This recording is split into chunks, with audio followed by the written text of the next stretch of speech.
금토일 시대 내일 예배로 갈 때도 세상에서 제일 좋은 것을 찾아 누리는 시간 되길 바랍니다. Sa 3-day weekend, bukas sa araw ng inyong pagsamba, nawa ay mahanap nyo yung pinaka-the best na bagay sa buong. 렘넌트는 3집중을 왜 해야 되느냐? Bakit kailangan gawin ng mga remnants ang tatlong konsentrasyon?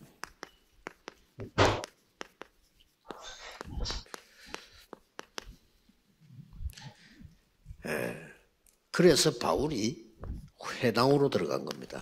Kaya si Pablo pumasok sa mga sinagoga 그리고 서원으로 또 사람을 모았죠. at tinipon niya rin ang mga tao doon sa mga lecture halls. 렘넌트에게 제일 중요한 거는 내가 공부하는 것 중요한데 실제로 하나님께 기도해야 되겠다는 이유를 먼저 알아야 되는 겁니다. Mahalaga man para sa mga remnants sa kanilang pag-aaral pero higit na mahalagang hanapin nila bakit kailangan nilang manalangin yung dahilan nito. 묵상을 넘어선 완전히 영적인 회복하는 이 기도가 필요하다고 느껴져야 시작되는 겁니다. At higit pa sa pagbubulay o meditation, maabot nila yung spiritualidad, yung ganong uri ng panalangin na mapapanauli sa kanila. 꼭 필요하다고 봅니다. At maramdaman nila yung pangangailangan para dito. 시작하면 여러분의 영을 살리기 시작합니다. At para sa akin talagang kailangan ito at kung maranasan nila ito, mabubuhayin ang kanilang espiritu. 뇌를 살리기 시작합니다. 이 기도는요. At mabubuhayin din ang kanilang mga utak. 그리고 실제 여러분의 몸도 살리기 시작합니다. At makatotohanan na mabubuhay din ang 기도는 kanilang 그냥 katawan. 끝나는 게 아닙니다. Hindi rin dito nagtatapos ang panalangin ito. 흑암 현장을 바꾸게 됩니다. At ganap itong binabago ang lugar ng kadiliman. 자, 결국 이 기도를 하면은 세계를 바꾸게 됩니다. At ang resulta ng panalangin na ito, kaya itong baguhin ang buong mundo. 앞으로 렘넌 통해서 어떤 일이 나는지 기다리시길 바랍니다. At nawa, hintayin ng mga remnants kung anong mangyayari pagdating ng kinabukasan. 올해부터는 렘넌트와 함께 다민족도 불러들이는 일을 하게 될 겁니다. Sa taong ito, maging ang mga remnants at mga multi-ethnic people ay kasama nating tatawagin. 이 기도 응답이 올 것이니까 각 도시에다가 다민족들이 또 여러분의 후대들이 서울에 올라오거나 하면 생활할 수 있는 처소를 지금 만들려고 기도하고 있습니다. Dahil tatanggap tayo tiyak ng kasagutan sa bawat mga cities, yung ating mga multi-ethnic people, mga next generation natin, titipunin natin sa Seoul. At inihanda natin ang 기준을 두고 이 기도를 해야 되느냐. pagsasanay para dito, ang mga kondisyon. At para sa dapat na manadalangin ng mga remnants, may kita nating malinaw ito sa Biblia. 신명기 6장 4절에서 9절. Sa Deuteronomio chapter 6, verse 4 to 9. 이스라엘이 해방돼서 가나안 땅 들어가기 직전입니다. Ito yung panahon na napalayan na sa Ehipto ang mga Israelita at patungo na sila sa Kanaan. 아주 중요한 언약을 각인시키는 겁니다.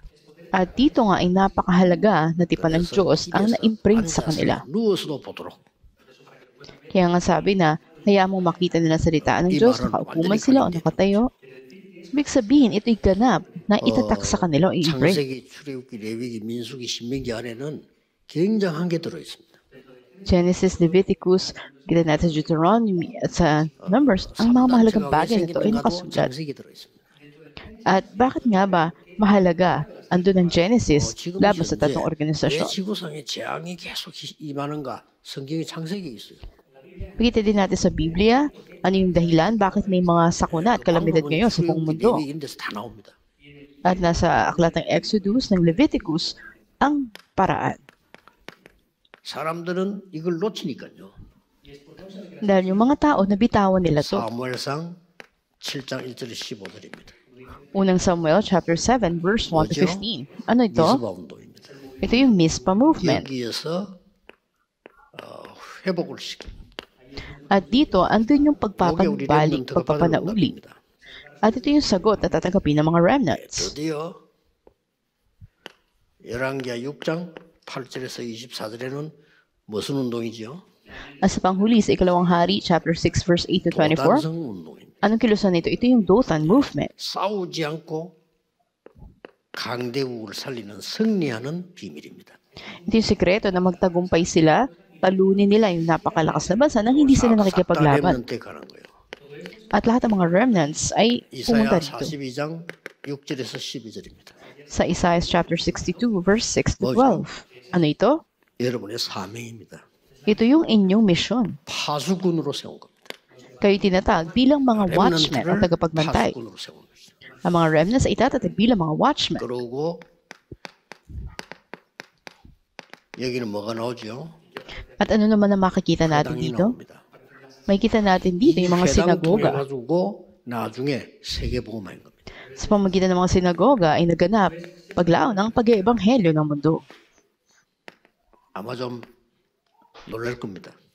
Maaring magulat kayo. 프로그램 통해서 일어난 일을 여러분 깜짝 놀랄 겁니다. Gugulat kayo sa mga bagay na mangyayari sa mga 전 remnants natin. 세계로 일어나는 인물들이 나오게 될 겁니다. At darating na tatatag 그래서 yung mga 목사님들이 individual 보내는 sa 금토일 iba't pang 시대에 panig 우리 ng mundo. 중직자분 헌신하는 거 너무 귀중한 것으로 나오게 될 겁니다.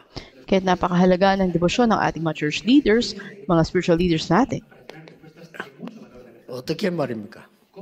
At sa paanong paraan?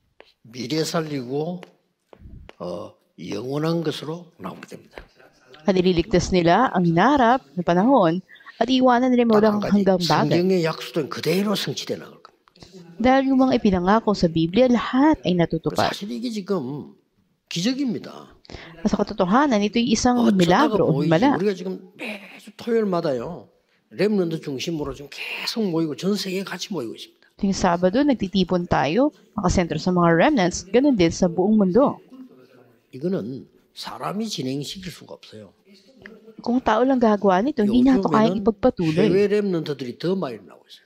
At ngayon, mas maraming mga remnants abroad ang patuloy na itatatag. At nagpapasalamat tayo dito. 또 여러분들은 메시지를 늘 듣는데 해외는 메시지 늘 듣는 거 아닌데도요. 변화가 있나요? At lagi kayo nakikinig na mensahe, di ba? Pero yung mga nasa abroad, hindi man sila lagi nakikinig na mensahe, marami silang 될 pagbabago. 정도로 어떻게 저렇게 변할 수 있을까 할 정도로요. 변화가 막 일어나요. Na talagang magtataka ka, paano nangyari itong pagbabago dito sa kanila? 우리 장모님들, 권사님들, 중지자분들이 금토일 시대를 제대로 여시고 응답받으시기를 주 예수 이름으로 Kaya 축복합니다. mga elders natin, senior deaconesses, mga church leaders, naway buksan natin ang 3-day weekend, makatanggap tayo ng 하나님 tunay na sagot. 감사드립니다. Aming Diyos, salamat po. 완전히 삶 집중 회복되는 능력의 역사 일어나게 하옵소서. At tunay nga kumilos kayo sa inyong kapangyarihan na maipanumbalik ang 치유되게 해 pagkakonsentrasyon. 주옵소서. At magkaroon ng kagalingan 오래기 ng mga 넘쳐 remnants. 세계 복음하게 해 주옵소서.